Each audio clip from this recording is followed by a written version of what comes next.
Oh! Ah, les Vanuatu. Les Vanuatu, avec ses beaux paysages, son eau claire et son sable fin. Mais tiens, mais Fredo et Sabrina, ils sont en Australie, c'est pas loin. Ils pourraient y aller, ça leur plairait. Je vais les appeler, tiens. Allô?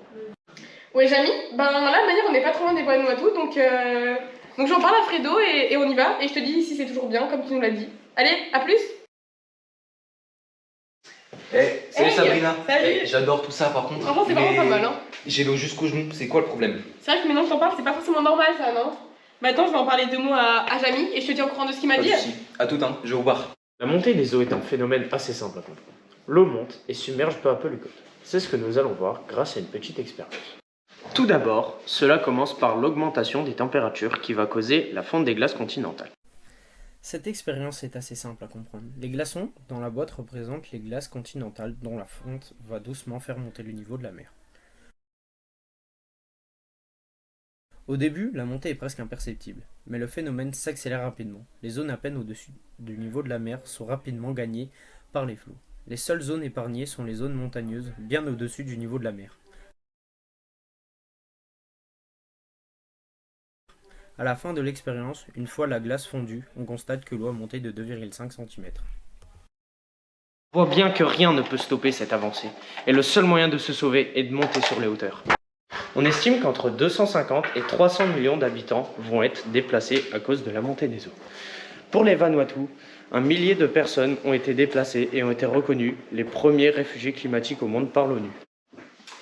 Bon, franchement, c'était pas trop concluant l'océan. Jamy nous avait vendu du rêve, mais c'est pas trop ça, donc c'est pas fou. c'est pas fou. Donc viens, on va faire autre chose, une petite balade. Vas-y, Dani. Bon, Pas grave. non. Et tu sais, genre pourquoi tout est cassé? Genre Je regarde, sais il y a pas. tout qui est cassé là-bas, genre y'a quoi? Franchement, je sais pas, il nous a un peu vendu du rêve, Jamy, je suis un peu déçue. Je vais aller nous Ouais. lui redire, parce que je suis ouais. pas très content des Moi je Vanuatu, retourne au hein. bar comme d'hab. Bon. La cause la plus importante de tsunami est un tremblement de terre sous-marin qui va entraîner la formation de plusieurs ondes qui vont se propager sur de longues distances. L'arrivée du tsunami au niveau des côtes se caractérise par un retrait de l'eau ou l'abaissement de son niveau. Plusieurs heures peuvent passer avant l'arrivée de la vague. Celle-ci se déplace très vite, peut atteindre une taille de jusque 20 mètres. Les vagues frappent le rivage et emportent tout sur leur passage, semant la destruction sur la côte. Effectivement, les Vanuatu sont bien passés du pays détenant le titre des habitants les plus heureux au monde au pays le plus dangereux du monde. Ces changements sont causés par la montée des eaux et le réchauffement climatique qui renforce la vulnérabilité des Vanuatu. Mais du coup, ils vont devenir quoi? La population des Vanuatu se bat chaque jour pour s'adapter. Par exemple, ils sont en train de développer une agriculture résistante aux extrêmes chaleurs, donc rien n'est encore perdu.